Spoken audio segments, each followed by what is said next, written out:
jangan lupa untuk berdoa terlebih dahulu. Sahabat cerdas, coba perhatikan ketiga gambar berikut ini. Apa jenis simbiosis yang terjadi antara dua jenis makhluk hidup pada gambar tersebut? Pada gambar pertama, hubungan antara kupu-kupu dan bunga merupakan simbiosis mutualisme. Baik kupu-kupu maupun bunga sama-sama mendapatkan keuntungan. Kupu-kupu mendapatkan sari makanan dari bunga.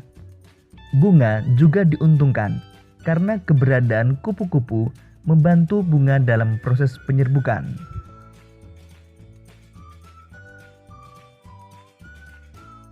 Gambar kedua, hubungan antara tali putri dan tumbuhan inangnya merupakan simbiosis parasitisme. Tali putri mendapatkan keuntungan dengan cara menghisap bahan makanan dari inangnya. Sedangkan tumbuhan inangnya dirugikan karena makanannya diambil. Gambar ketiga, hubungan antara ikan hiu dan ikan remora merupakan simbiosis komensialisme. Ikan remora diuntungkan karena mendapatkan sisa makanan dari ikan hiu. Sedangkan ikan hiu tidak dirugikan ataupun diuntungkan dari keberadaan ikan remora. Semua makhluk hidup memerlukan makhluk hidup lain untuk mempertahankan hidup. Makanan dan sumber energi lain menjadi salah satu faktor penting terjadinya saling ketergantungan antar makhluk hidup. Bentuk ketergantungan antar makhluk hidup diperlihatkan dalam sebuah rantai makanan dan jaring-jaring makanan. Pada pembelajaran sebelumnya, kita telah belajar tentang rantai makanan. Lalu apa yang dimaksud dengan jaring-jaring makanan? Untuk mengetahuinya, mari kita lanjutkan pembelajaran kita.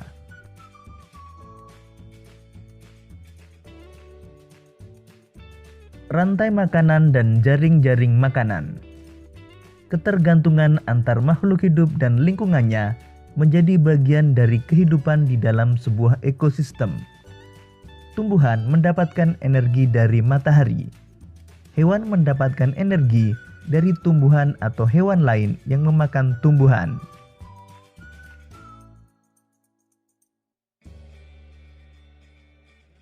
Sahabat cerdas, rantai makanan merupakan perjalanan memakan dan dimakan dengan urutan tertentu antar makhluk hidup. Berikut ini merupakan contoh rantai makanan. Padi merupakan makhluk hidup yang dapat membuat makanannya sendiri, sehingga disebut sebagai produsen. Belalang merupakan konsumen yang memakan tumbuhan, sehingga belalang disebut sebagai hewan herbivora. Katak dan ular merupakan konsumen yang memakan hewan sebagai sumber energinya, sehingga disebut sebagai hewan karnivora. Ada juga konsumen yang memakan baik tumbuhan maupun hewan, yang disebut sebagai hewan omnivora. Sahabat cerdas, perhatikan gambar berikut ini. Gambar tersebut menunjukkan hubungan antara beberapa rantai makanan yang terjadi dalam sebuah ekosistem. Kumpulan dari beberapa rantai makanan di dalam sebuah ekosistem disebut sebagai jaring-jaring makanan. Pada jaring-jaring makanan dimungkinkan terjadi persaingan antar makhluk hidup, baik di dalam rantai makanan maupun di dalam jaring-jaring makanan. Contohnya pada gambar tersebut, terjadi persaingan antara tikus, belalang, dan ulat yang sama-sama memakan padi. Terjadi juga persaingan antara ular dan burung elang dalam memakan tikus, katak, dan ayam. Demikian tadi sahabat cerdas pembelajaran kita pada tema 5, subtema 3, dan pembelajaran pertama.